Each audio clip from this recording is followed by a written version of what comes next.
जय राधा माधव कुंज बिहारी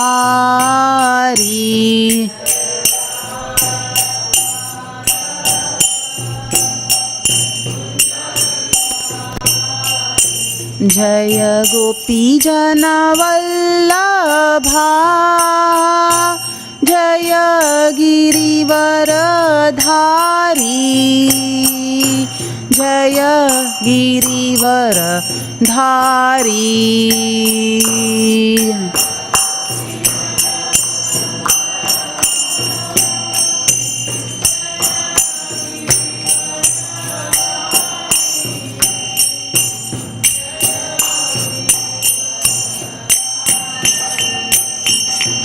जय गोपी जन वल्लभा जय गिरिवर धारी जय गिरिवर धारी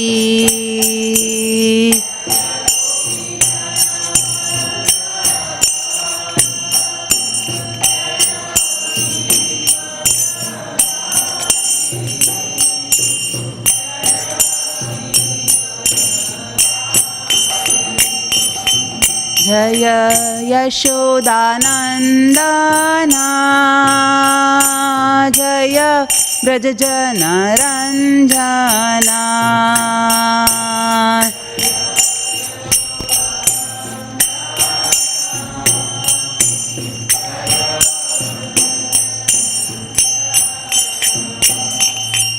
जय यशोदानन्दना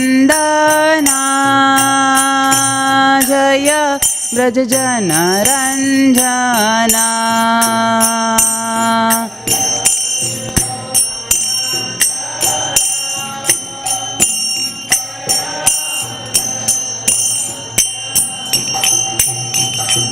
जय यमुना तीरवनचारी जय कुंज बिहारी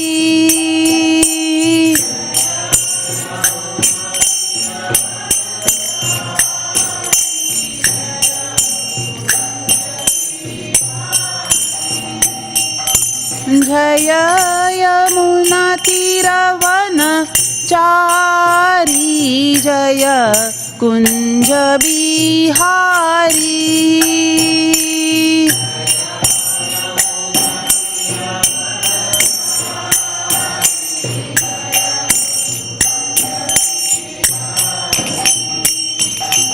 जय राधा माधव कुंज बिहारी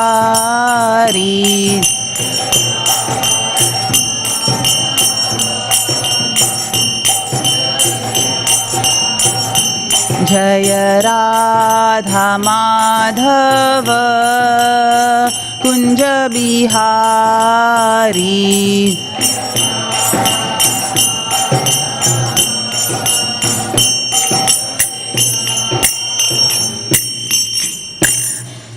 ग्रंथराज श्रीमद् भागवतम की, श्रीला प्रभुपाद की जय। निताई गौर प्रेमानंदे। ओम नमो भगवते वासुदेवाय।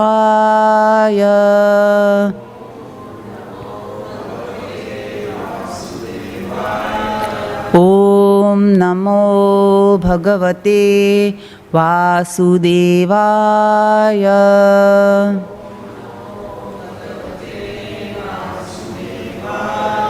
ओम नमो भगवते वासुदेवाय।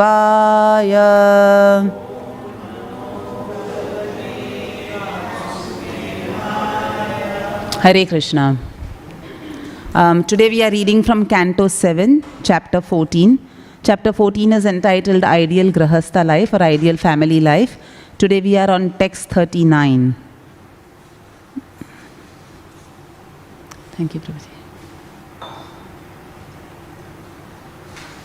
Drishtva tesham mitho nrinam Drishtva tesham mitho nrinam avajnanatmatam nripa, avajnanatmatam nripa, tretadishu harerarcha, tretadishu harerarcha, kriyayaika vibhikrita, kriyayaika vibhikrita,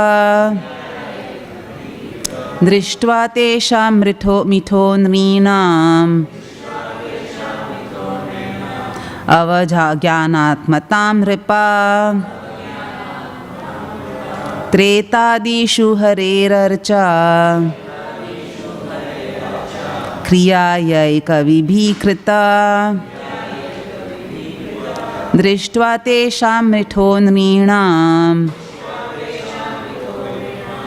avajnanatmatam nripa, tretadishu harerarcha, kriyayaika vibhikrita.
Vaishnavis,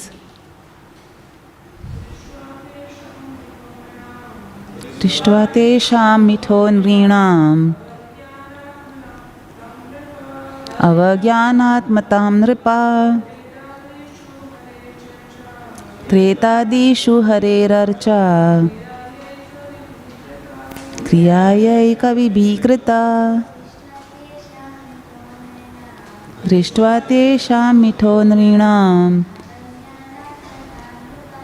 avajnanatmatam nripa, treta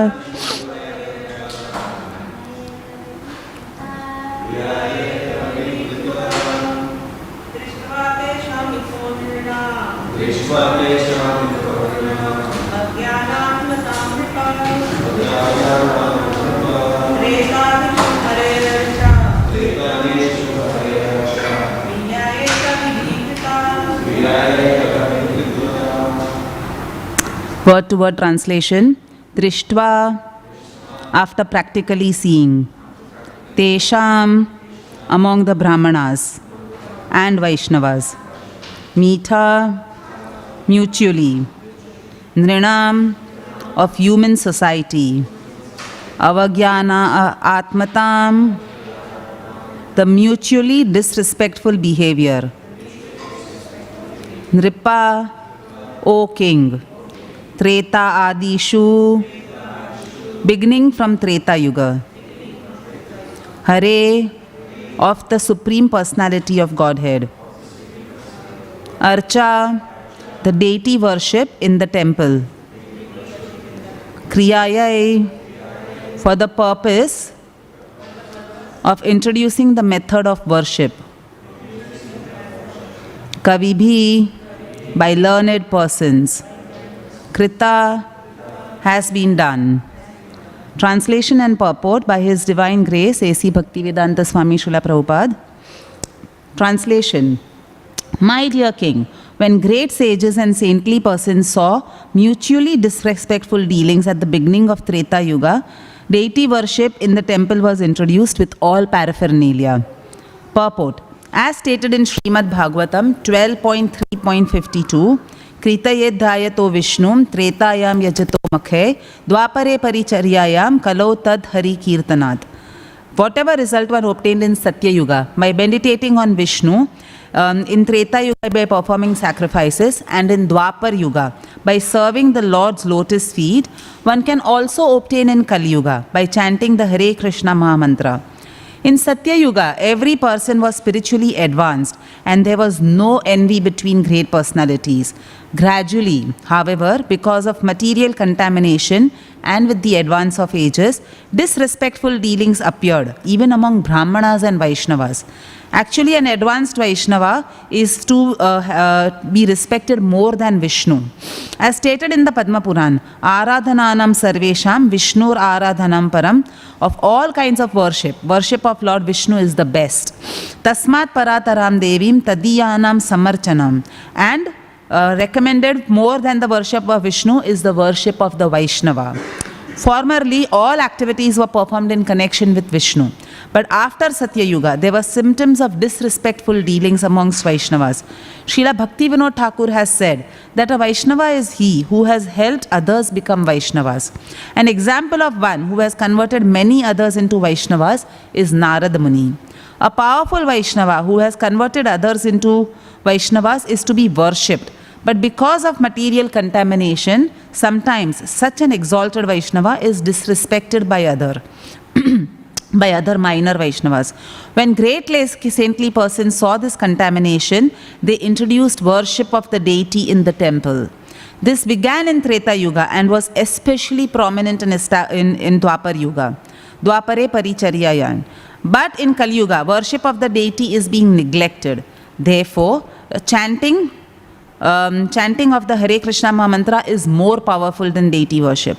Sri Chaitanya Mahaprabhu set a practical example in life, in that he did not establish any temples or deities, but he profusely introduced the Sankirtan movement. Therefore, Krishna consciousness preachers should give more stress to the Sankirtan movement, especially by distributing transcendental literature more and more. This helps the Sankirtan movement. Whenever there is a possibility to worship the deity, we may establish many centers, but generally we should give more stress to the distribution of transcendental literatures, for this will be more effective in converting people to Krishna consciousness. It is said in the Śrīmad Bhāgavatam 11.2.47, Archayam eva haraye pujam ya shraddhaye hate na tad bhaktyeshu chanyeshu sa bhakta prakrite smritaha. A person who is very faithfully engaged in worship of the deity in temple but does not know how to behave towards devotees or people in general is called a prakrita bhakta or kanishtha adhikari. A prakrita devotee or neophyte devotee is still on the material platform. He certainly engages in worshipping the deity, but he cannot appreciate the activities of pure devotee. It has actually been seen that even an authorized devotee who is engaged in the service of the Lord by preaching the mission of Krishna consciousness is sometimes criticized by neophyte devotees. Such neophytes are described by Vishwanath Chakravarti Thakur. Sarva prani samana samarthanam avagna spardhan dimatam tu bhagavad pratimaiva patram iti uha. For those who cannot properly appreciate the activities of authorized devotees, deity worship is the only way for spiritual advancement. In the Chaitanya Charitamrita, Adi Lila, Antya Lila 7.11, it is clearly stated, Krishna Shakti Vina Nahi Tara Pravartan. Without being authorized by Krishna, one cannot preach the holy name of the Lord throughout the entire world. Nevertheless, a devotee who does so is criticized by the neophyte devotees, Kanishtha Adhikaris, who are on the lower stages of devotional service. For them, deity worship is strongly recommended.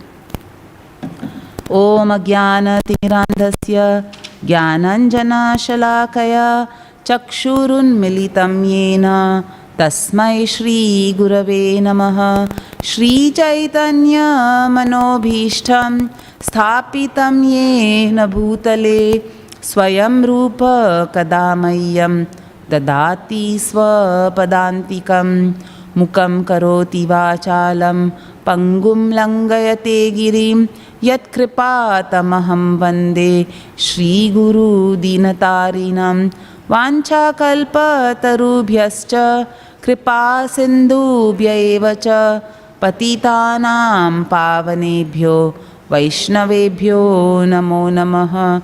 Jai Shri Krishna Chaitanya Prabhu Nityananda Shri Advaita Gadadhara Shrivasadi Gaura Bhakta Vrinda. Hare Krishna Krishna Krishna Hare Hare Hare Rama Rama Rama Hare Hare. Hare Krishna.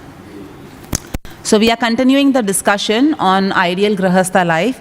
Obviously this is a conversation we've heard from many speakers. It's happening between Narad Muni and Yudhishthir Maharaj in the assembly of Yudhishthir Maharaj in his kingdom, in his court. And Narad Muni has been instructing, obviously because Yudhishthir Maharaj himself is a Grahastha, he has been instructing, giving very, very valuable instructions on what is an ideal Grahastha life, what constitutes the duties of Grahasthas, and many aspects to lead a perfect Grahastha life so that it leads to self-realization and achieving the lotus feet of the Lord. So in this particular verse, Narad Muni is stressing the importance of deity worship, as we can see. And he is telling us the reason how deity worship got introduced, how and when. Now in the previous verse we saw he was speaking about Paramatma, how Paramatma in the heart is guiding every living entity and all that. And now he has suddenly switched to deity worship and he's talking about deity worship. So it is said in the scriptures that it is a little difficult to realize Paramatma, what Narad Muni was talking about in the previous verse. One has to do many penances, Ashtanga Yoga. Like we had the beautiful example of Dhruv Maharaj in the Canto 4, where he did severe austerities, Tivrena Bhakti Yogena it is said. He did Tivra Bhakti so that he could then have darshan of the Paramatma. But obviously it's very difficult, that stage is very difficult. Not everyone can, follow in the footsteps of Dhruv Maharaj. And Narad Muni knowing this, especially for Grahasthas, right now he is talking about ideal Grahastha life. It's very difficult for Grahasthas to, do this type of austerity, leave their family, children, house, everything, go into the forest, sit and meditate and try to achieve Paramatma realization. Plus, he gives another reason. He says that the great sages and personalities started observing that at the beginning of Treta Yuga, there were some disrespectful dealings that started. And like Srila Prabhupada elaborates in the purport, there were disrespectful dealings even in the higher sections of the society between the Brahmanas and the Vaishnavas. And seeing this, that the respect for Vaishnavas are going down, because Vaishnavas means they would be preaching, they would be doing Nam Sankirtan and all, but seeing that these disrespectful dealings have creeped in because of envy, the sages realized that now it is really important to get deity worship, introduce deity worship. Now deity worship was introduced so that, when envy creeps in, that is what we are reading in the purport here, and that is why these disrespectful dealings started. And envy creeps in means obviously material contamination has started increasing. So in Satya Yuga we know most of the devotees, almost all the population are Paramahamsas. So there is no envy, they are all elevated, and therefore, and they had long lifetimes, very good control over their minds. So they were able to sit and do meditation, which was the recommended method of attaining the Supreme during that particular age. But as the age progresses, contamination started creeping in and envy came in, and therefore it was difficult for them to then sit and meditate. When the mind is filled with envy, you cannot sit and meditate on the Supreme Lord for a long time. So that is why deity worship was introduced, because deity worship is nothing but worshipping that same Supreme Personality of Godhead, which in Satya Yuga they were worshipping through meditation, now in a material form, through material elements, because they are so materially embodied and so much material contamination has started creeping in that the sages provided something external for them to focus on rather than focus internal, which had started becoming difficult because of conditioning creeping in. So especially for Grahasthas, like in this chapter, this particular verse is placed because for Grahasthas it is very, very, very important to do deity worship. Because Grahasthas, Prabhupada says, is the safest ashram to go back to Godhead, but also Grahastha ashram allows some regulated sense gratification. But in the name of allowing some, because grahasthas are allowed to live in a house, they are allowed to have children, they are allowed to, like, build a basic house which is comfortable for their and their family's necessities. But in that moods, sense gratifications can start creeping in, and the enjoyment of the family can start becoming the center of the house. And therefore, for grahastha especially, deity worship is very, very much recommended, because then the deity is the center of the house and everyone's attention is focused on the deity. In fact, Bhaktivedanta Thakur used to say that when he used to come home in the evening from his work, and when he used to see his family engaged in the worship of the home deities, singing arti and all that in front of the altar, he used to feel as if he has entered Vaikuntha. So we see that how, grahasthas can center their lives around worshipping the deities. They have some regulations about doing offerings, doing arti, doing the dressing of the deities on, every day or Ekadashi or whatever. So this is how grahasthas can then divert their tendency of gratifying themselves, decorating themselves, for example, to decorating their deities, doing deity worship. And it helps them then get off the platform of sense gratification. That is what Srila Prabhupada says. Obviously, here we have Radha Vallabha, Jagannath, Baldev, Subhadra and Gaur Nitai very beautifully being worshipped, these deities in our temple. And Prabhupada also recommends that devotees who live near the temple, their first focus should always be the temple deities and not their own home deities. So if there's a service required in the temple, we don't give more importance to our home deities and neglect that particular service, because the home deities are always an expansion of the temple deities. So our first service is to Radha Vallabha, and then our secondary service is to our home deities. But at home, we engage the children and the whole family in worshipping the deities that we have at home. Now, scriptures mention that, about different forms of the Lord. There are 5 or 6 forms of the Lord which are mentioned in the scriptures. So one of the forms is Para.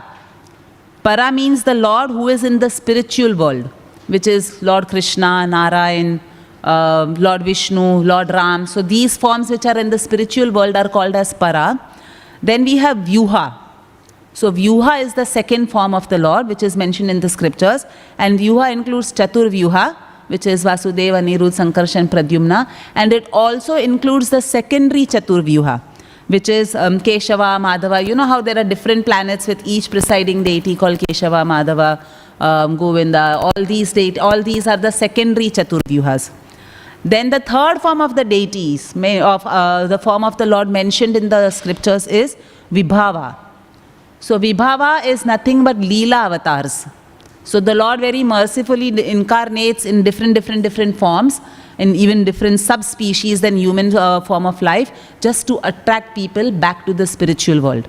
So he comes in Matsya, Kurma, Varaha. All these are the Lila avatars where he comes in those forms in this material world to then, like Pied Piper, came to attract all the children through his piper. Like he used to play that flute or whatever, and children used to go behind. So like that, the Lord has come to attract all conditioned living beings through in the material world to his lotus feet. So that is Vibhava. And then we have Antaryami. So Antaryami is the Paramatma form of the Lord, who is always guiding a jiva from within to come to his lotus feet, like the Chaitya Guru. The Chaitya Guru is always there from inside, our subconscious voice, which is always telling us what is right to do, how to achieve the Supreme Personality of Godhead. And the Chaitya Guru also reveals our external Guru to us. So that is Antaryami, and the two main roles of the Antaryami form of the Lord is Upadrashta and Anumanta. So Upadrashta is, witnessing all the activities that are being done by the soul, and Anumanta is giving sanction to those activities which are being done by the soul. And then the last form which is mentioned in the scriptures is Archa. So Archa is what we are talking about today, the Archa Vigraha form of the Lord, which was introduced at the beginning of Treta Yuga. So Archa is nothing but the Lord's compassion in the material world. Because what does the Lord do? He is Para. He is Para. He is Sachidananda Vigraha. He doesn't have any need to come into a material form in this material world. But he is only doing that just for the sake of delivering everybody who's in this material world, especially embodied living beings, because for them it is very easy to identify with matter. And that is why the Lord descends in the form of Archa Vigraha to accept worship from such people who are not able to focus directly, like meditate like it was happening in Satya Yuga, or they are not able to do elaborate sacrifices or Paramatma realization, and therefore he descends to make it easy for the conditioned living entities. In fact, Prabhupada gives the example, throughout the Bhagavad Gita we hear it many times, Prabhupada gives the example of the authorized post box. So Prabhupada says that worshipping the deity or Archa Vigraha worship is like putting a letter in the authorized post box. So nowadays not much letters are being sent, but like everything's through email, but any parcel, anything that has to be sent, that always should be put into an authorized, red dabba, the red box which is there with Australia Post written on it. That is an authorized post box, because if you put it in that, it is definitely going to reach its destination. The postman will come and at a particular time and come and collect the letters, and he will make it reach the destination. So that is what is authorized deity worship. Deity worship which has been sanctioned by Guru, Sadhu and Shastra, and then that becomes like the medium by which we can actually reach the Supreme Personality of the abode of the Supreme Personality of Godhead. So Prabhupada says that now it has become an integral part. So Archa Vigraha is also worshipping the deities is an integral part even of Navavidha Bhakti. It is one of the 9 processes of devotional service, and one can actually attain all perfection by doing any of the 9 processes of devotional service. So therefore deity worship, especially for Grahasthas, is again being stressed over here. And deity worship is very important in our Sampradaya, especially in Gaudiya Madhava Sampradaya, and especially in ISKCON. So we know Srila Prabhupada actually came to spread the Hare Krishna Mahamantra, to spread the distribution of books, the books that he wrote, so that people could benefit from reading the books. But Prabhupada also gave equal importance to opening temples and establishing beautiful deities and very high standards of deity worship. Again, some of the highest standards of deity worship we know are being followed in our temple. It's like Melbourne Mahaprabhu Mandir is an example for many other temples for the high standards that we follow over here. In fact, once Srila Prabhupada was actually challenged by a reporter. I believe this was in London, where the reporter said to Prabhupada, he said, why are you opening all these big centers? He had come to interview Prabhupada in the temple, and he said, why you are opening these big centers and why you are wasting money? Like maybe this money could have been diverted to some other good use. And Srila Prabhupada said, he said that I am happy to sit under a tree and chant the Hare Krishna Mahamantra and talk about the chanting of the Hare Krishna Mantra by sitting under the tree. Will you come to talk to me over there if I am sitting under a tree? Because I have this beautiful center, you have now come to interview me, you are now going to publish about our activities in your newspaper, and that is the whole purpose why we have established these centers. So obviously that was one of the purpose, but Srila Prabhupada also wanted to engage everybody in some practical devotional service, and therefore he had established these beautiful centers where deity worship is given so much importance, and the standards are being maintained in the ISKCON temples. Now there are many forms of Archa Vigraha. So there are forms which can be made, by paint, just painting. That also can be an Archa Vigraha. Form which is in the mind, Manasa Seva. We know, we read examples in the Chaitanya Charitamrita, beautiful example of, devotees worshipping the Lord in the mind, and actually the, finger of the devotee got burnt when he was testing the kheer. He's just doing all this Manasa Puja and he was testing the kheer, the temperature of the kheer to offer to the deity, and his finger got burnt. So Manasa Puja is also an acceptable form of deity worship.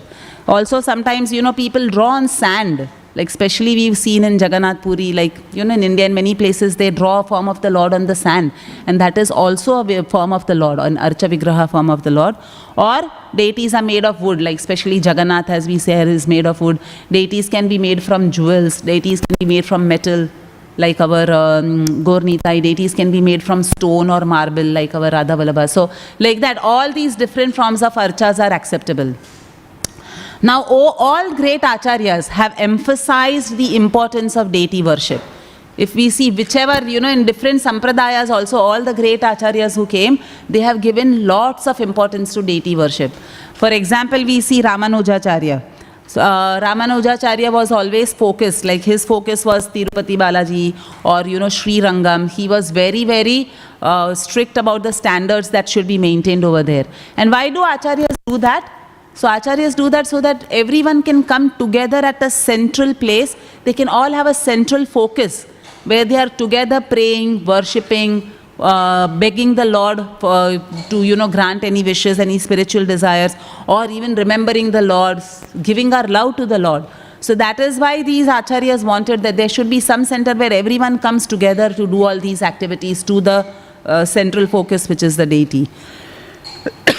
So just as Ramanujacharya had established very nice worship in Sri Rangam, Tirupati Balaji and all, Madhvacharya has established worship of Udupi Krishna in the land of Udupi. And we have also Chaitanya Mahaprabhu. Although he did not open any temples himself, but he was residing in Jagannath Puri and for most of his life, and he was daily going to Lord Jagannath temple to take darshan of his form. So even Chaitanya Mahaprabhu gave lot of importance to worshipping the deity form of the Lord.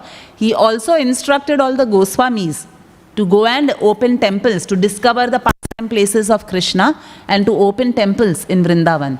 So even Chaitanya Mahaprabhu actually propagated this. In fact, Srila Prabhupada, it is said that why did he do this? Like why he also then continued in the footsteps of deity worship. And that is because he wanted this central focus to be there. He knew in Kali Yuga people's minds are disturbed. He knew that in Kali Yuga people won't be able to just sit and focus on the chanting of the Hare Krishna Mahamantra. And he wanted some practical, like with hands what people can do. He wanted some practical devotional service where the minds of his disciples can be actively engaged. Now, there might be some religions where they might actually challenge or they condemn deity worship or idol worship, as they call it. There is a difference between the idol and the deity. Like I said, deity is the authorized post box where you give your worship and it is definitely reaching the Supreme Lord. Whereas idol is something which has not been authorized. So most religions do not understand that difference and they actually condemn idol worship. And they say, no, in our religion we do not do this particular form of worship or something like that. But if you actually observe and study most religions of the world, what are they doing? They are also actually centering around, they also have a central focus where they all come together and they are praying. And that is what is the purpose of the deity, isn't it? So if we see the Sikhs, they have their Guru Granth Sahib. If you go to any Sikh Gurudwara, you will see they are always worshipping, they are fanning, there is a chaddar kept on Guru Granth Sahib. So they have the Guru Granth Sahib, which is actually their deity, where they all come together and they are all worshipping the Guru Granth Sahib. The Muslims, they bow down in the direction of Mecca every time. And they come together to, in the mosque. So that becomes their central place of worship. We know the Christians. They kneel down before, they beg before, and they, sit before the cross and they offer their prayers there. So that cross on which Jesus Christ is there, that is their deity worship. That is their central focus of attention. And same with Jews. They are worshipping the tarot. They decorate the tarot. They put jewels and all that on. They put some jewelry and all on the tarot. So every religion has some form of deity worship, which, a material form which they are worshipping. But in Vedic religion or in Vedic scriptures, deity worship is very scientific. Very scientific, and also it has been established or enunciated by the Lord himself. So, we are following the Vedas, we are following what the Lord has enunciated and what our previous acharyas, great stalwarts in different sampradayas have established. That is what we are following in their footsteps. So, these deities, they are called as the authorized post box because they have been sanctioned by Krishna himself. That worship has been established by Krishna and it has been sanctioned by Guru, Sadhu and Shastra. That is why this deity worship is being followed. And also we see when such authorized deity worship is being done, where, it is followed according to, like the deity, especially in temples, the deities are always, welcomed by Pran Pratishtha. So there is elaborate ceremony according to the Hari Bhakti Vilas. Like there are so many scriptures which elaborately describe the different ways in which deity should be established in the temple. And there is Pran Pratishtha done where that is actually Pran. The Lord is being invited to come and reside in that particular form of the wood or metal or stone that has been carved for him. So if there, deities which have done proper pran pratishtha and authorized by great acharyas are being worshipped very nicely, the worship is being maintained by successive acharyas very nicely, we see these deities actually reciprocate with their devotees. And we have so many examples, again in the scriptures, of deities reciprocating with devotees. We have the example of Shirchor Gopinath. So he stole kheer for his dear devotee Madhavendra Puri. He stole some kheer and kept it behind the curtain. So, and he told the pujari, like, go and give this kheer to him. So, this is a reciprocation of the deity. We have the deity of Sakshi Gopal. Again, walked all the way, the deity walked all the way just to give witness. So, like that, the deities are always reciprocating with their devotees. Even in ISKCON, like, Srila Prabhupada. When, Srila Prabhupada used to visit some temples, the deities, he would actually come to know, the deities would communicate with him. In one of the temples, the deities were looking very tired, according to Srila Prabhupada. And he thought, why the deities are looking so tired? So he asked the devotees. He said, why have you done any change in the worship of the deity, or, in the schedule of the deity? And then the temple manager or the temple president told Srila Prabhupada that yes, we did a change where, because in the afternoon we saw lots of visitors are coming and we did not want them to miss out on getting darshan of the deities. So therefore we are keeping the darshan open, like extended. We've extended the time of the darshan opening so that these people who are coming in the afternoon don't miss out. And then Srila Prabhupada immediately realized, he said, no, the deities are feeling tired. You need to follow. People will start coming according to the standard and the timings you have set, but you need to allow the deity sufficient rest. So like that, these deities actually reciprocate with their loving devotees, with their pure devotees, and that means they are not just a form which is made of metal, wood or stone. They are actually the Supreme Personality of Godhead who has come to reside in that particular form, who also has feelings and who communicates his feelings with his pure devotees. Now we might also say, like in the purport Srila Prabhupada was saying,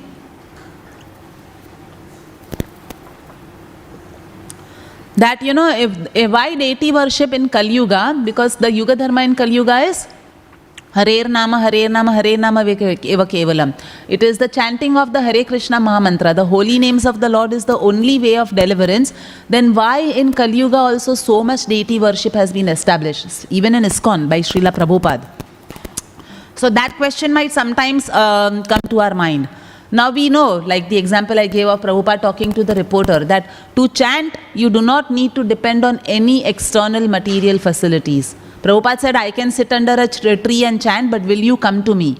So there is no need of any external material facilities. In fact, chanting of the holy name is the recommended method.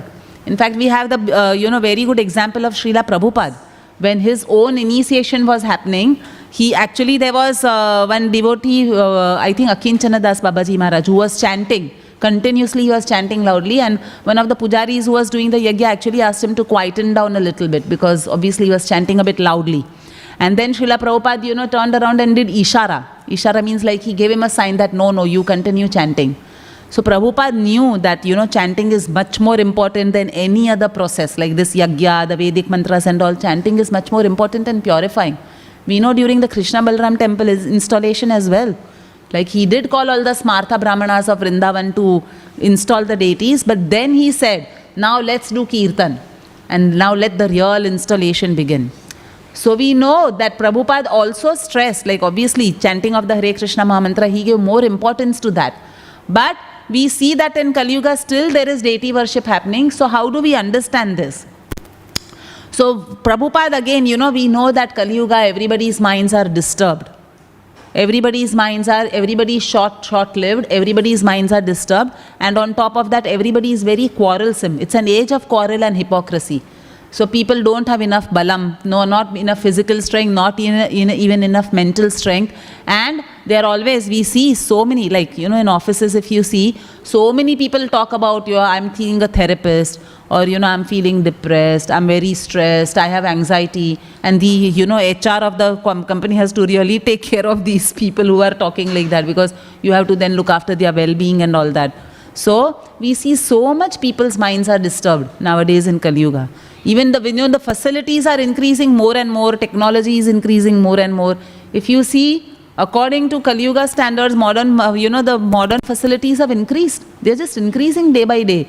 Like everything is getting automated and all. People don't have to do any hard work for anything. You sit at home and you order groceries. You might not even have to go and the delivery will come home. So much, they're trying to improve the material way of living. They're trying to improve that quality of life. But we see that people's minds are still so disturbed. So definitely that is not the solution. It's not helping people to live an easygoing life or, and relaxed life or something. No, they are very disturbed, they are very stressed, they are so much in anxiety. So Prabhupada says that because in Kali Yuga everyone's minds are so much disturbed, they are so much, there's so much more contamination in Kali Yuga from all these external agencies of sense gratification. So people become more and more steeped in the bodily platform of life. And therefore in Kali Yuga, even though the chanting of the Hare Krishna Maha Mantra is the only method and the recommended method, but deity worship also goes hand in hand. That is also very, very important, because for people like us, people who are in this Kali Yuga right now, who are embodied living entities, we need that focus. We need a material external form to actually divert our energies to and put our focus on. And therefore, Prabhupada also stresses the importance of deity worship. Because our conditioning, especially Grahastha Ashram we are talking about in this chapter, so our conditioning is such that in the way of regulated sense gratification, we can start actually, more and more sense gratification can start creeping in terms of, whatever facilities we are there at home, buying good things, branded items, this, that. So many ways sense gratification can start seeping in. And therefore, if we have deities, we make them the focus of our attention. We make them the focus of our devotion. We make them the focus of our meditation as well. Because we need to sit somewhere, we need to look at them, we need to, worship them and meditate on them and chant. So that is why deity worship is so important. And we also, it allows regulation in a Grahastha's life. Now, if we don't have deity worship, then it is difficult for Grahasthas, it is difficult to live regulated life. But when we have deity worship at home, we know we have to get up, we have to wake the deities, we have to cook something for the Lord and offer them, we have to offer them aarti, we have to put them to sleep, we have to dress them on certain days. So like that, it brings that regulation in a Grahastha's life, where we are actually not focusing on our sense gratification, but we are focusing on the pleasure of the deities. And that is why deity worship is important. It goes hand in hand. In fact, Prabhupada always says both Pancharatrika Vriddhi and Bhagavat Marg, they are parallel tracks of a train. So the train is devotional service, and both of these are required. Both tracks are going parallelly to help a devotee achieve the destination of going back to Golok Vrindavan, to Krishna's lotus feet. So as much as Bhagavat Marg is required, which is, Śrīmad Bhāgavatam, studying the Śrīmad Bhāgavatam, chanting the holy name, Pancharatrika Vidhi, which is deity worship, is also required.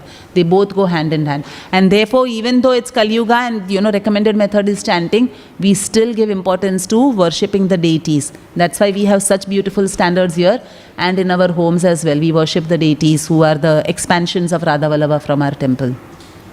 So this is a little bit about today's verse. Today is also actually the disappearance day of three great personalities. So it's the disappearance day of Jagannath Das Babaji Maharaj. It's also the disappearance day of Rasikananda Prabhu, also called as Rasika Murari. And it's also the disappearance day of Srila Prabhupada's dear disciple, His Holiness Tamal Krishna Goswami Maharaj. So we'll talk about Jagannath Das Babaji Maharaj first. So Jagannath Das Babaji Maharaj, we can see he's on our altar. He's worshipped in the Guru Parampara. We have the picture also of Jagannath Das Babaji Maharaj, whom we worship after Bhaktivedanta Thakur. So he was born in a village which is in present-day Bangladesh. And he was born, it was somewhere around the 1750 that he was born, in a very, very wealthy family. But since childhood, Jagannath Das Babaji Maharaj was completely disinterested in any material affairs of his household.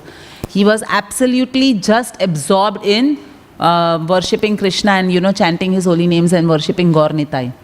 So he had left home very early, and he traveled to Vrindavan, and then he used to live for 6 months in Vrindavan and 6 months in Navadvip. That's how his life was. For many years he used to have that schedule.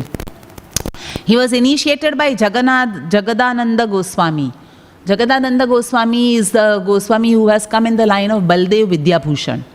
So he was initiated by him, and he's the prime Shiksha Guru of Bhakti Vinod Thakur, and therefore he's there on the altar. Like along with the Guru Parampara, we have Jagannath Das Babaji Maharaj, because Bhakti Vinod Thakur accepted him as his prime Shiksha Guru. He was a very advanced Vaishnava, and he took Babaji initiation like the 6 Goswamis had done. So he had taken Babaji initiation in Vrindavan. So Babaji initiation means they do not wear the orange robes, but they are wearing these creamish color or brownish color cloth, and just a kaupin. They would, most of the times they would just wear a kaupin. So he had also taken Babaji initiation following in the footsteps of the Goswamis. And his bhajan kutir, he had made his bhajan kutir in Vrindavan on the banks of Surya Kund. Now Surya Kund, many children have watched Krishna, little Krishna videos. So Surya Kund is the place where Radharani used to go on the pretext of worshipping Surya Dev. She was going to meet Lord Krishna over there. So that is that Surya Kund where the Surya Puja used to happen. So he had his bhajan kutir over there, and it is said that he was such an advanced Vaishnava. Sometimes he would even forget to eat, drink and sleep. For 3 days continuously he would be just chanting in his kutir. So much taste he had for the holy name. And in 1880, while he was living in Vrindavan, Bhakti Vinod Thakur met Jagannath Das Babaji Maharaj for the first time when he came to Vrindavan. And he was so inspired by Jagannath Das Babaji Maharaj's exemplary character and his, his chanting and his devotion to Lord Krishna, that he took up his work somewhere close by so that he could come and visit Jagannath Das Babaji Maharaj. And Jagannath Das Babaji Maharaj himself also was very pleased to see Bhakti Vinod Thakur's enthusiasm for preaching, especially for spreading the holy name. Bhakti Vinod Thakur is the original initiator of Namahatta. So he was very, very pleased with his zeal to spread Gauranga Mahaprabhu's name far and wide, and that is why he also used to give lots of association to Bhakti Vinod Thakur. Now Jagannath Das Babaji Maharaj was a very advanced Rasika Vaishnava, and in fact in both Navadvip and Vrindavan he was considered as the most advanced Vaishnava, and because of that Bhakti Vinod Thakur had given him the name Sarvabhauma. So we chant Jagannath Das Babaji Maharaj's Pranati Mantra, and there the word Sarvabhauma comes. So we know it is Gaura Virbhama Bhumestvam Nirdeshta Sajanapriya Vaishnava Sarvabhauma Shri Jagannathaya Te Namaha.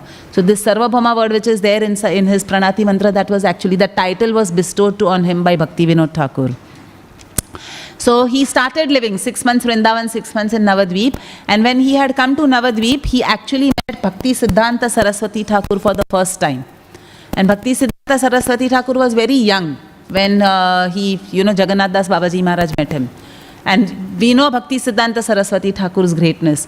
Even at the age of 12, a young age of 12, he had actually already mastered Vedic astrology and Jyotir Shastra. Just by the age of 12, he had mastered that. In fact, I think it said by the age of 7, he had already memorized all the 700 verses of the Bhagavad Gita. So extremely scholarly and very learned man. And when Jagannath Das Babaji Maharaj came to know that this young boy actually knows Vedic astrology, Jyotir Shastra and all that, he actually gave him an instruction to create a Vaishnav calendar. And he said that you please make this calendar where you are capturing all the Ekadashis, where we fast from grains and beans. You also make this calendar in which you capture every, Acharya's appearance and disappearance days, Purnima, Amavasya. So all these things you capture over there. And Bhakti Siddhanta Saraswati Thakur actually made a beautiful Vaishnava calendar following the instructions of Jagannath Das Babaji Maharaj. And Jagannath Das Babaji Maharaj was very pleased with the end result. He actually gave profuse blessings to Bhakti Siddhanta Saraswati Thakur. So Jagannath Das Babaji Maharaj actually lived, it said, almost till the age of 140. He lived a very, very, very long life. And by the time he was 120, he had already become very bent. It said it was almost like a semicircle. He could not walk. He could not even open his eyes. His eyelids had drooped. And they had become very heavy. So his body didn't have the strength for to open their eyelids, which happens automatically for us. But his body had lost the strength because of advanced age. And it is said there were 2 disciples who would stand on either side of him, and they would hold the eyelids open so that he could see and he could worship his deities. and offer Tulsi Manjari. He had, I think, a Giri Govardhan and, you know, some other deities. So he would be able to offer Tulsi Manjari to his deities. So this is how the disciples used to keep his eyes open for him. And he had a servant called Bihari. So Bihari used to carry him in a basket all the time because Jagannath Das Babaji Maharaj could not walk. So he would carry him in a basket, and wherever Jagannath Das Babaji Maharaj had to go, he would go on either on his shoulders or in the basket he used to go. Now Bhaktivedanta Thakur, during that time when Jagannath Das Babaji Maharaj was around 120 years old, he was actually trying to discover the correct birthplace of Chaitanya Mahaprabhu. Because from his own study, Bhaktivedanta Thakur himself was a great scholar, and from his own studies of the old maps and the scriptures, the place where actually they were calling it as the birthplace of Chaitanya Mahaprabhu, he was not convinced that that was the correct place. Because from his study he had seen that the course of the Ganga had changed over the last 500 years, and therefore he was doing a lot of research to try and discover the correct birthplace of Chaitanya Mahaprabhu. So once when he was sitting on the rooftop of his house, he saw a strange light coming from the other side of the Ganga river. And when he saw that light, he got that intuition. He said that that is the birthplace of Chaitanya Mahaprabhu. So next day he actually went there to explore. And there were a lot of Muslims who were living in that particular area. And he saw that there was a mound, a big mound where just nothing but Tulsi Maharanis were growing.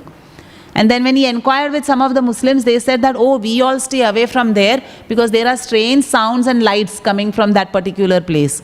So this, you know, made Bhaktivedanta Thakur all the more convinced that yes, this must be the birthplace of Chaitanya Mahaprabhu. But he again went back to the library, he again did a lot of research, and he was almost convinced that I have discovered the birthplace of Chaitanya Mahaprabhu. But always, you know, validate Guru Sadhu Shastra. So he wanted to validate it with the Sarvabhauma, the Sarsika Shiromani, the most advanced Vaishnava who was living in that age, which was Jagannath Das Babaji Maharaj. So he requested his servants to bring him. And obviously the servants had not told Jagannath Das Babaji Maharaj the purpose of why they were taking him there.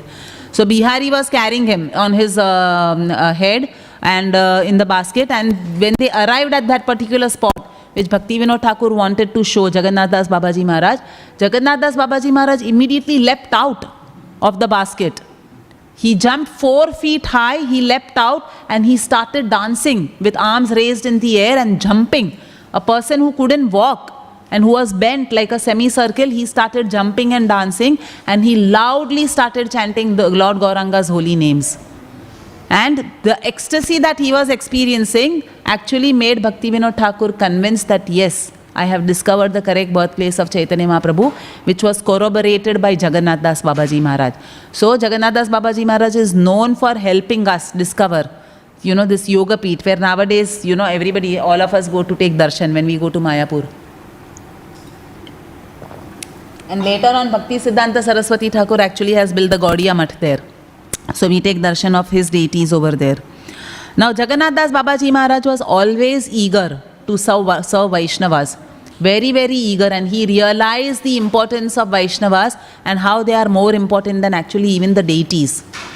In fact, Srila Prabhupada, like he was saying in the purport, that, you know, people who are very focused on deities, even they might be, you know, doing highest standard of deity worship, but if they are not respecting the Lord's devotees, they are to be considered Kanishta Adhikari. Or if they look down upon the services of, sometimes we see that can creep in. Like when, you know, someone is doing very good deity worship, they are a pujari for many years, they might start looking down upon other services. If some devotee is doing book distribution, or some devotee maybe is, you know, making people chant, or some devotees, you know, just doing their services, just Harinam or something like that, or some devotee service is only cooking, they might tend to look down upon other people's services. And Prabhupada says that is actually neophyte mentality. Even though you are doing such high level of deity worship, but if you are not recognizing the Lord's devotees, then you are nothing but a Kanishta.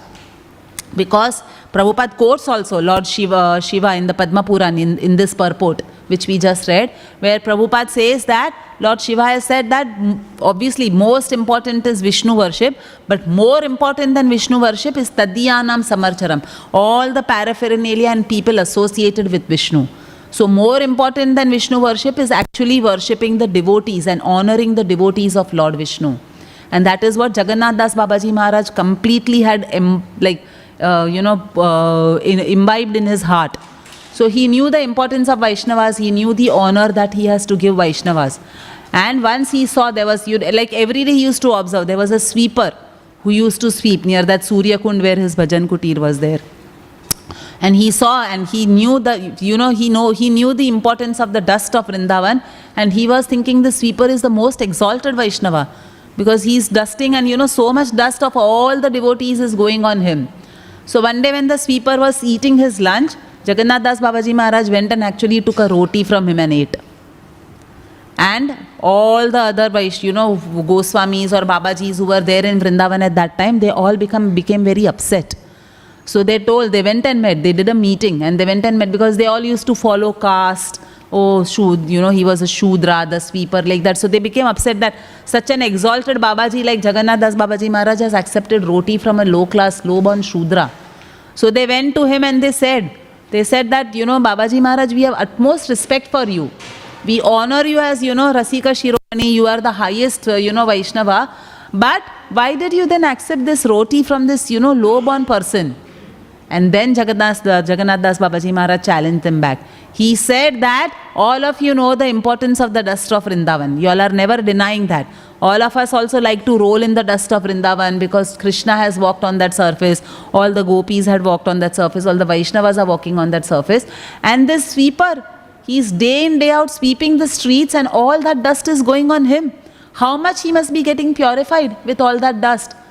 So don't you think he's an exalted devotee, and if I accept his remnants, I am going to get that purification which he's getting by taking the dust on him. And that answer completely quietened down all the Vaishnavas.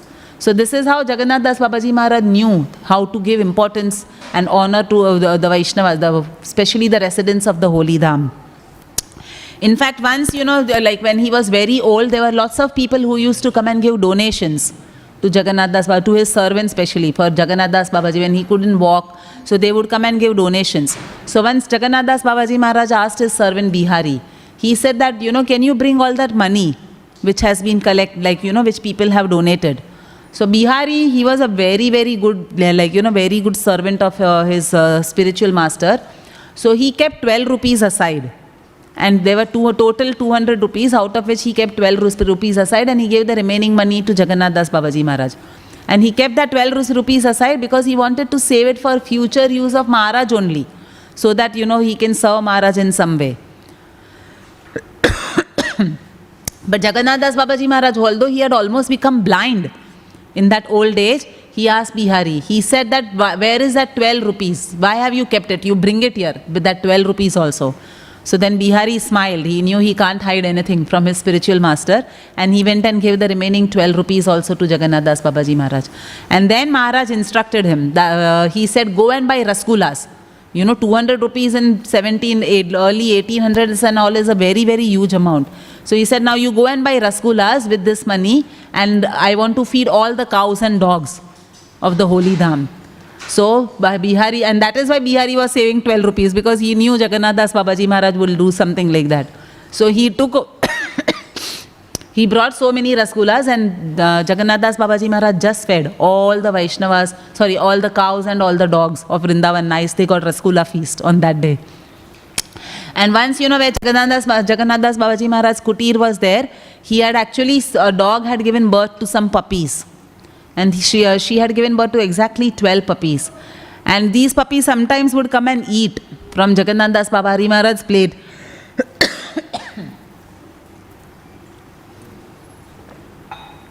When Jagannath Das Babaji Maharaj used to honor his prasadam. And Bihari, his servant, used to feel a little disgusted that how dogs are coming and eating when my spiritual master is eating prasad. So he would shoo the dogs away. And Jagannath Das Babaji Maharaj was very upset with Bihari. He said, don't do this. They are all residents of the Holy Dham. They have to be honored. As we honor Vaishnavas of the Holy Dham, these puppies also have to be honored. So he said, you take my plate also away if you're going to drive these puppies away. So then Bihari started arranging prasadam for the puppies as well. And with his own hands, like he couldn't see, but with his own hands, he would feel and count the 12 puppies, and he would feed each one of them. And then only Jagannath Das Babaji Maharaj would honor his prasadam. So there is a temple in It's called the Sonar Gauranga temple. It's in the Gopal Bagh, in Gopal Bagh in Vrindavan, which houses the deities which Jagannath Das Babaji Maharaj worshipped. And these, the ones he had worshipped when he was living in Surya Kund in his Bhajan Kutir, this particular, right now also we can go and see those deities. It is in the Sonar Gauranga temple in Gopal Bagh in Vrindavan. So Jagannath Das Babaji Maharaj disappeared on today's day, and he was actually Rasika Manjari. In his original form in Golak Vrindavan, he was actually Rasika Manjari. So Jagannath Das Babaji Maharaj ki, we'll talk a little bit about Rasikananda Prabhu, who was also known as Rasika Murari. So Rasikananda Prabhu again is, coming in the disciplic succession in Gaudiya Vaishnavism. He was actually a disciple of Shyamanand Prabhu. Shyamanand Prabhu, who was a disciple of Hriday Chaitanya Goswami. And Shyamanand Prabhu is the one on whose forehead Radharani had put that nupur, and that mark had come. So that is, his disciple was Rasikananda Prabhu. So he was born in 1512 in a village called as Rohini or Rohini it was called, in the district of Midnapur, which is on the border of Bengal and Orissa actually. And his father was the king of that particular village, of the village Rohini, and father's name was Achyutananda Dev and his mother's name was Bhavani. So Rasika Murari, she was very learned in scripture. Since his childhood, he had actually professed, become a proficient in all the scriptures, Vedic grammar and everything. And he was also very devoted to his parents, serving his parents, especially his mother. And his parents, his father especially, he was the king, and he used to actually be very, very kind to all the people who were living in that village. And he used to ensure all of them are, getting opportunities to chant the holy names and do worship and puja and all that. So he was a very saintly king that way. Now, Rasika Murari was very devoted to his parents and also very devoted to the Lord. And at a very young age, as was the custom during those times, his father got him married to a very beautiful and chaste wife whose name was Shyama Dasi. Now once Rasika Murari or Rasikananda Prabhu was sitting on the bank of the river. There was a Suvarna Rekha river which used to pass through that village. So he was sitting on the bank of that river and he was actually thinking. Alone he was sitting and meditating and thinking that, I have this human form of life, and it is said that you cannot get perfection unless you have a guru in your life. So he was meditating that when is my guru going to be revealed to me? When am I going to accept initiation from a guru? When am I going to follow in the footsteps of my guru and assist him?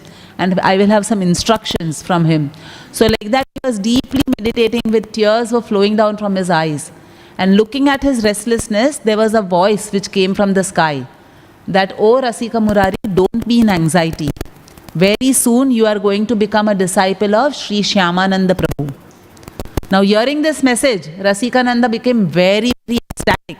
He was jubilant in anticipation that very soon I'm going to get initiated by such an exalted Vaishnava. So thinking like this and meditating on Shyamananda, he continuously started chanting his name. Like, we chant Hare Krishna mantra, all the time he was chanting Shyamananda, Shyamananda, Shyamananda, like that. And even at night he could not sleep. He was so restless, he was, very disturbed. That when will I see Shyamananda? He thought, immediately he will get, see Shyamananda Prabhu. So by night time he had become very disturbed. When am I going to see Shyamananda? And he kept going in and out, he had become sort of delirious. And then towards the early hours of, when he was drifting off into sleep, he got a dream in which Shyamananda Prabhu came, and Shyamananda Prabhu told him. He said, "Don't worry, Rasikananda, I am going to come. When the eastern horizon is tinged with pink, I am going to come and I am going to initiate you." So very, very jubilantly, Rasika Murari then, took rest for the remaining of the night. And then as soon as it was dawn, when we see the sun, the sky becoming a little pink, then orange and all. So he saw that as soon as it was dawn, he saw Shyamananda Prabhu walking towards his house along with his disciples. He was surrounded by his disciples. And some of his main disciples like Kishore Das and all of them were walking along with Shyamananda Prabhu. And then very nicely the meeting between Shyamananda Prabhu and Rasikananda is described.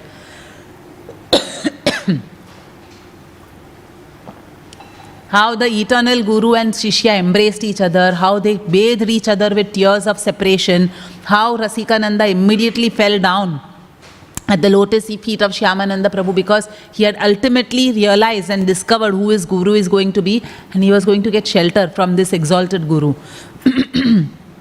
So Shyamananda Prabhu gave him a lot of association, and then on a very auspicious day, he initiated both Rasikananda and his wife Shyam Dasi, and he gave them the Radha Krishna mantra to chant. And also, because looking at Rasikananda's exalted qualities, Shyamananda Prabhu actually entrusted him with the worship of his own deities.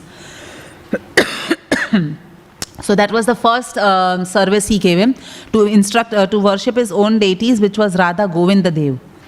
And it is said in the scriptures that Rasikananda Prabhu set a very high standard. Again, we are talking of deity worship. Everybody was attracted when he used to worship these deities, Radha Govinda Dev.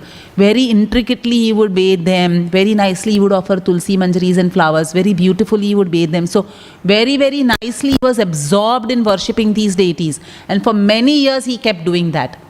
And then the second service which Shyamananda Prabhu gave him was to preach. So then he entrusted the deity worship to some other, worthy disciples of his own, and he actually started traveling and preaching and fulfilling his Guru's second order. It is said that almost for 40 years he actually traveled extensively. So he not only initiated lots of pious people and brought them at the lotus feet of Radha Krishna, he also initiated and transformed the lives of many Muslims and many criminals. So, Dhira Dhira Jana Priyo we hear in the Goswami Astakam. So, he was dear to even the ruffians, and he was also dear to all the exalted pious people. So, both of their lives he was successful in transforming.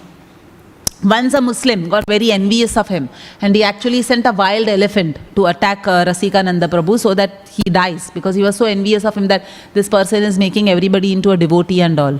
So when this wild elephant came, blowing his trumpet and his, flailing his legs and ears and all that, Rasikananda Prabhu just kept chanting, Gauranga, Gauranga, Krishna, Krishna, like that. He just kept chanting loudly. And he touched the elephant's trunk, and immediately the elephant got tamed. He became subdued, and with his trunk he actually blessed Rasikananda Prabhu, and he started chanting himself, Krishna, Krishna, Krishna, like that. So that was the power Rasikananda Prabhu had of transforming even wild elephants. Now on his disappearance day, which is today, so that happened he actually disappeared in Yamuna Dham. So he took a group of disciples, he had many, many prominent disciples. In fact, his sons, from his, chaste wife Shyam Dasi, he had 3 sons, and they are actually now, their descendants are carrying out the worship. His sons were also exalted Vaishnavas, and they are carrying out the worship of Radha Govinda Dev, who were the deities which Shyamananda Prabhu had entrusted him with. So he came to Yamuna with, he brought a group of devotees, and they did loud Nagar Sankirtan in the courtyard of the Yamuna temple. And then Rasikananda Prabhu just went into the temple and he merged into the deity of Radha Kshirchor Gopinath in Yamuna. And that is how he disappeared from this world. And it is said that many of his prominent disciples, when they saw that suddenly their spiritual master has disappeared like this, they also all gave up their bodies on the spot. And they also all, left for the spiritual world there only. Their bodies dropped to the ground, and they had already gone to the spiritual world. So that much they were attached to their spiritual master.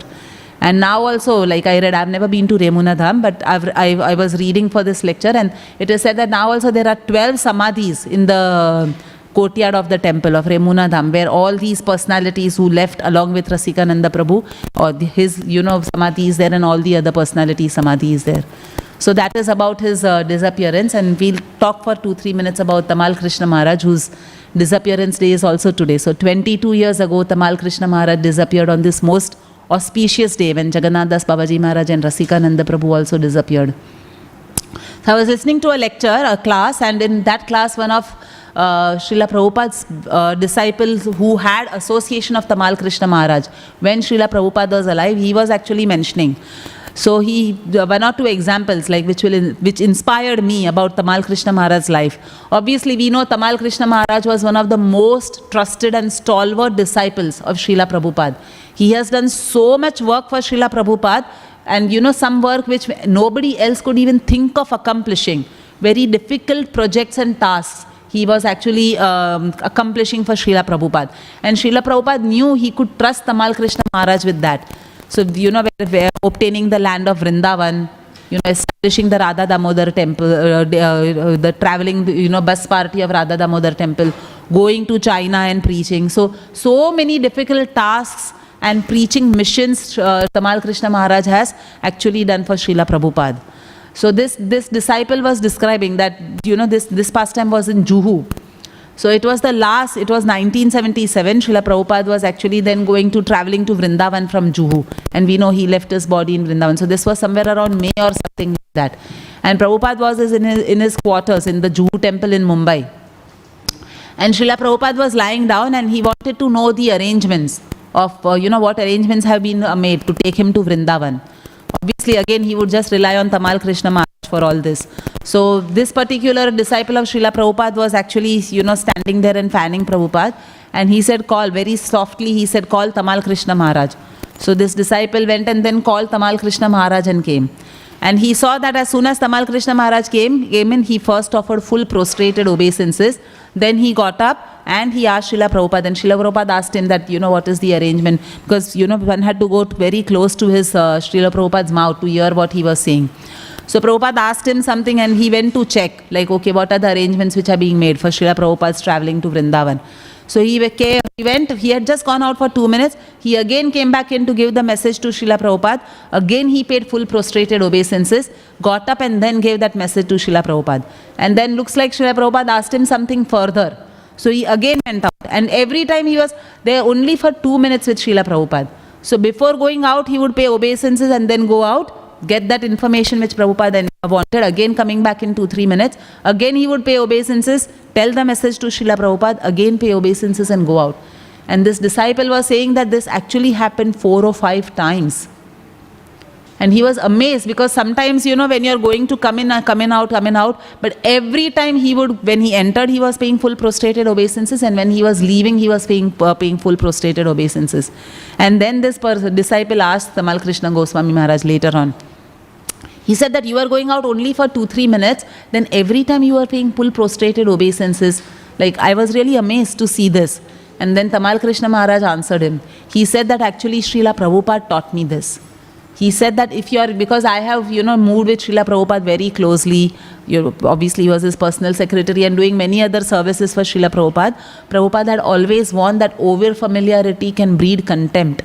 And especially we have to be very careful in becoming over familiar with our Guru. If you have too much closeness with the Guru, you can become over familiar and that can actually make you do aparadh to the Guru. So Srila Prabhupada had always warned and his instructions were this. So I'm just following Srila Prabhupada's instruction. For us also, if you've just gone out of the temple and come back in, you know, our knees start paining if we have to keep paying obeisances so many times. But Tamal Krishna Maharaj did not hesitate. Full his danda he would put down, pay obeisances, get up, tell Prabhupada the message, while going out again pay obeisances. So 4-5 times he just kept repeating this. And once, you know, this disciple of another disciple, like Tamal Krishna Maharaj's brother only, he was cleaning the temple. One of his services was to clean the temple, you know, like get down and mop. So he was mopping the temple and Tamal Krishna Maharaj actually told him, he said, wait, I'll show you like how to mop the temple properly. And this disciple kept saying that, no, it's okay, I'll do it, okay, I'll do it much better. And he said, no, let me show you. So he actually got down on all his fours, he took that cloth which this disciple was using, and I think this disciple had it all like, you know, a little bit together. So he spread out the cloth so that he can cover a better area of the temple, and then he started mopping. And this disciple kept protesting because Tamal Krishna Maharaj was a sannyasi, he was one of the senior disciples of Srila Prabhupada. So he kept protesting and he kept trying to take that cloth away from Tamal Krishna Maharaj. But Tamal Krishna Maharaj still kept insisting that, no, I will show you how to do it. On his fours, he kept showing for at least 5 minutes, he showed him how to use that cloth properly and how to bend down and mop the temple floor. And then Tamal Krishna Maharaj told him, he said that, like this disciple question, he said, why Maharaj you have to do this? You are such an exalted sannyasi and you have done this. Like it's an aparadh for me. And then Maharaj said, Tamal Krishna Maharaj said, he said, no, again I was taught by Srila Prabhupada how to mop the floor like this only. Srila Prabhupada went on all his fours and he showed me how to mop the floor, and that is why I thought I'll pass it on to you. So this was the exalted nature of Tamal Krishna Maharaj. He would not hesitate. He was a proper Prabhupada man, always following the instructions of Prabhupada to the T. And always, ready to serve his guru, no matter about any physical bodily discomforts or something like that. His Holiness Tamal Krishna Maharaj ki, Srila Prabhupada ki, Jai Nitai Gaur Premanande. Any questions or comments or corrections?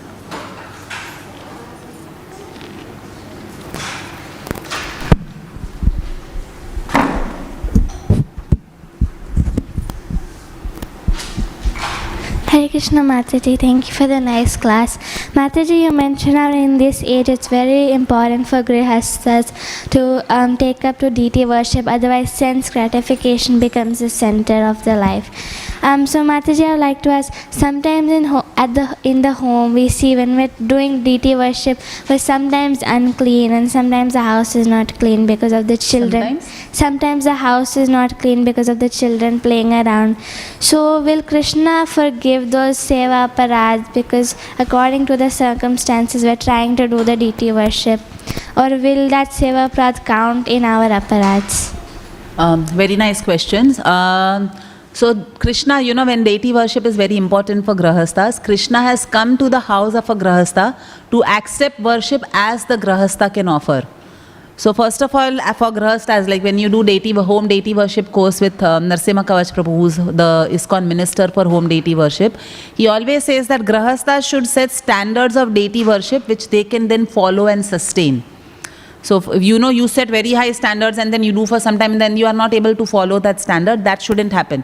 So if you are able to, for example, in sometimes both husband and wives are working because of economic or financial constraints or something, both are working and they are able to offer only one bhoga in the day, like they cook once in the day.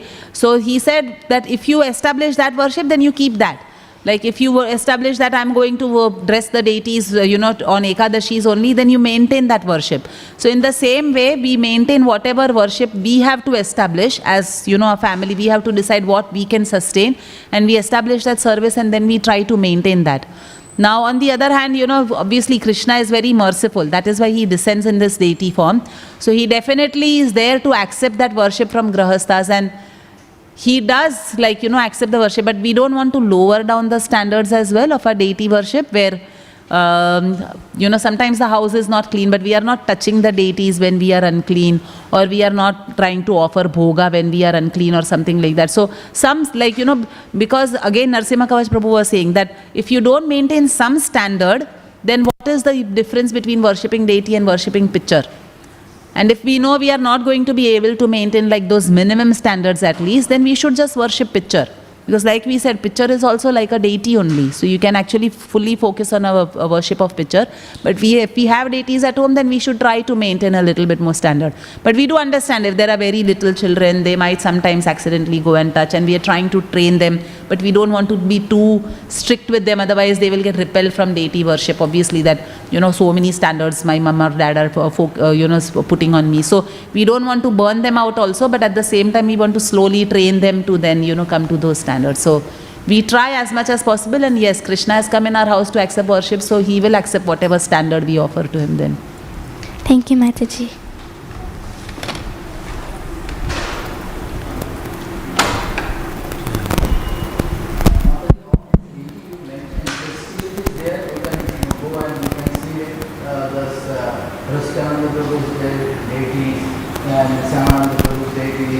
Their bhajan kutirs are there, so we might be able. Some temples, I don't know if any temple their deity has been established, but definitely their samadhis are there. So and bhajan kutirs are there, so we can go and see those where the photo is kept.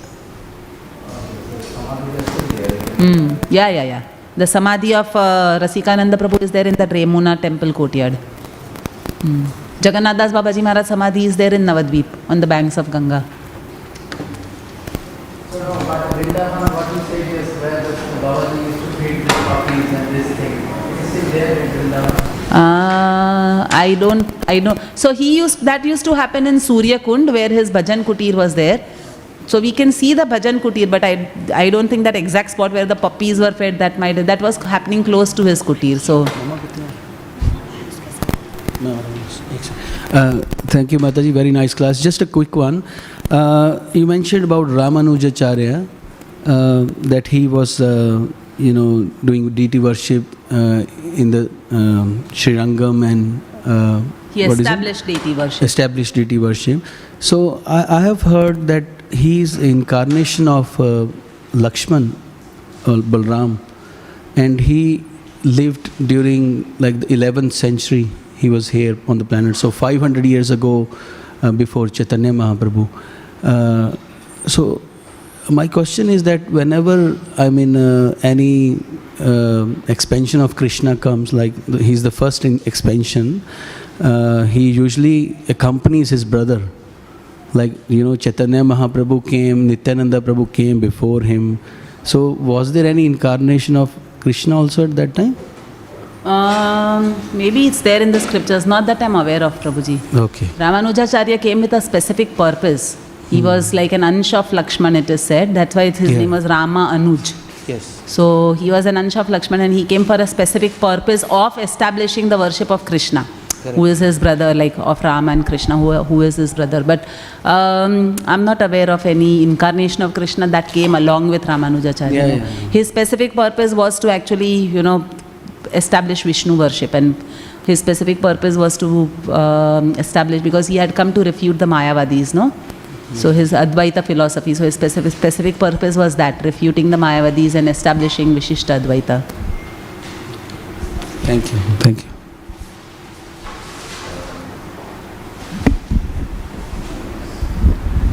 Hare Krishna. You are saying about Maharaj Jagannatha disappearance, right? And is it the same temple in Puri Jagannath? Is the name of? So Jagannath, the temple in Puri is Lord Jagannath, which is over here also in our altar. I was talking about one personality called Jagannath Das Babaji Maharaj, who disappeared on this day many years ago. Okay. So he was in the line of Gaudiya Vaishnavas. Okay. And another one is, which direction the deity to be kept? Is there any specific direction to be kept and worshipped? Yeah, usually they say, like if they are facing the east or they are facing the west or north, that is always good. But yeah, maybe, this, like if you are specifically looking for a location within your house, it is better to ask somebody who knows Vastu or something like that to establish. Thank you.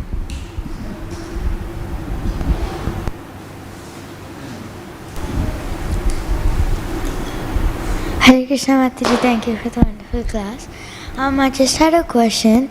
Like I was reading this book called Jagannatha and Rajapur, and in that book it said that you get a aparad when a dog eats Mahaprasadam. So I didn't really get it when Jagannath Das Babaji was telling that don't shoot the dogs away, their personalities in Vrindavan.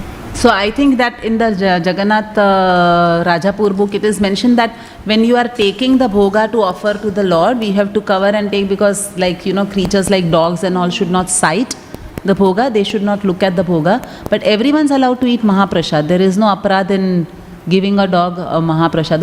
I'm not sure if that is mentioned in the book.